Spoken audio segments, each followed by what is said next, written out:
Hello everyone, this is Professor Hill. This is a short video for our class, Introduction to Ethics, Philosophy 2306 here at St. Philip's College.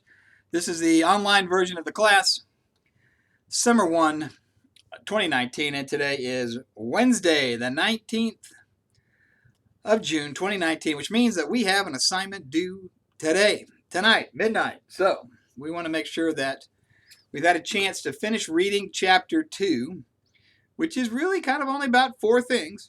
But then we want to apply it to our case study, John the paramedic.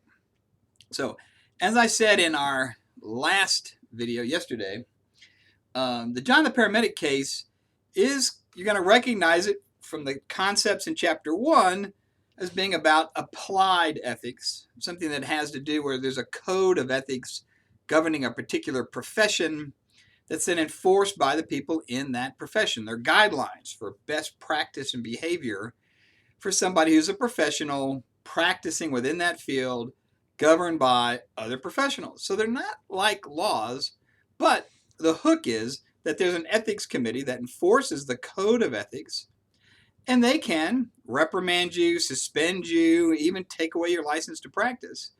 And so that's kind of the enforcement power of the authority.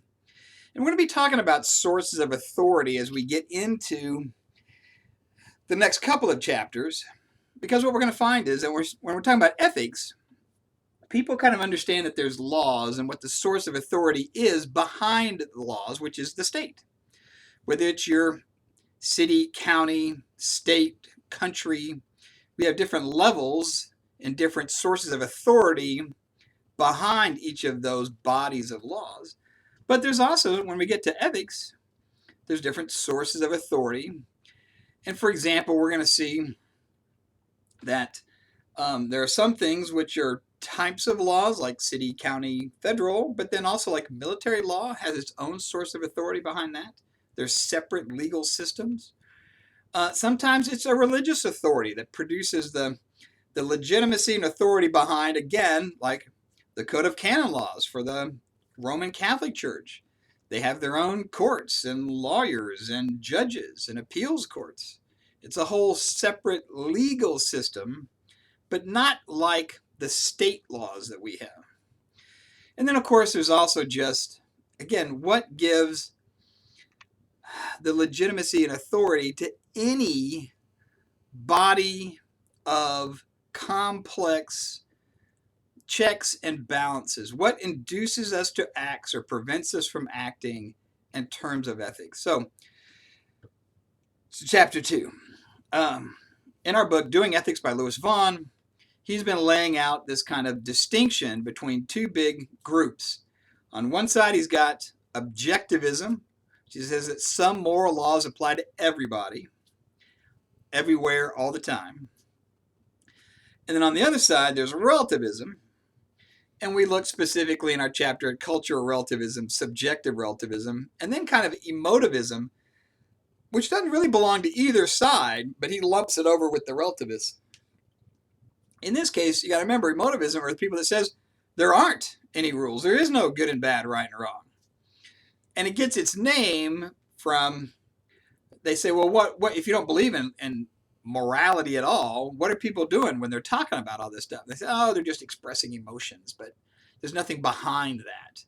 So again, remember that it's not that people determine right and wrong, good or bad by their emotions.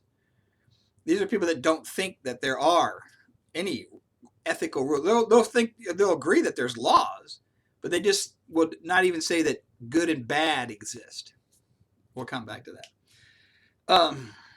So, really, in my experience, I've found that there's lots of people that are running around who are objectivists, who say that there are rules and principles that govern their behavior. They grow up, they learn about the set of rules, and it's their job to apply them. And on the other side, there are cultural relativists who say, look, I've been shaped by my family's values, my society's values, and I use these values as a standard or guide about what's good or bad, right and wrong behavior, in a sense, in that it fits in and conforms to the expectations of my tribe, to my country, to our shared values. And by the way, you got to remember that I know lots of people that fit into both categories. And they make decisions all the time where there might be 10 reasons behind it, 3 or 4 of which are objectivists, 3 or 4 of which are relativists, and they come together to produce a grounding or a foundation for making a moral decision. That happens a lot. So they're not mutually exclusive.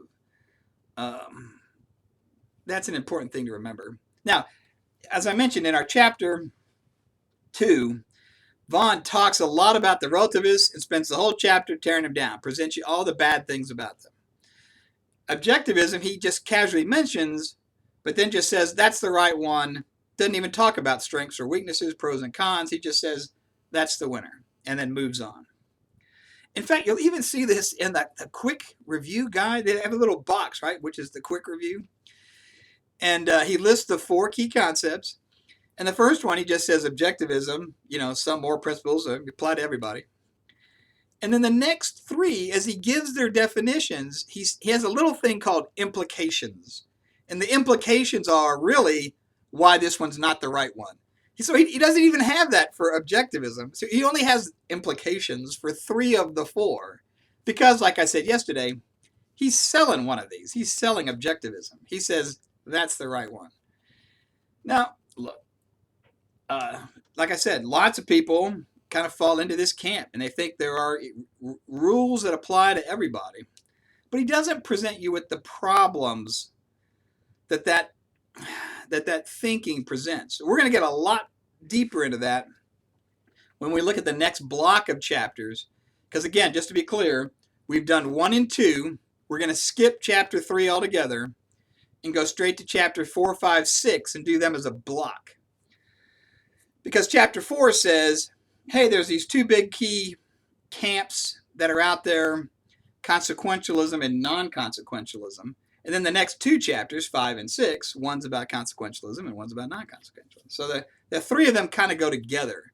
The first is an introduction to the 2, and then the next 2 chapters are kind of one on each. So that's what's coming in terms of consequentialism and non-consequentialism or deontology. We're going to get to that next.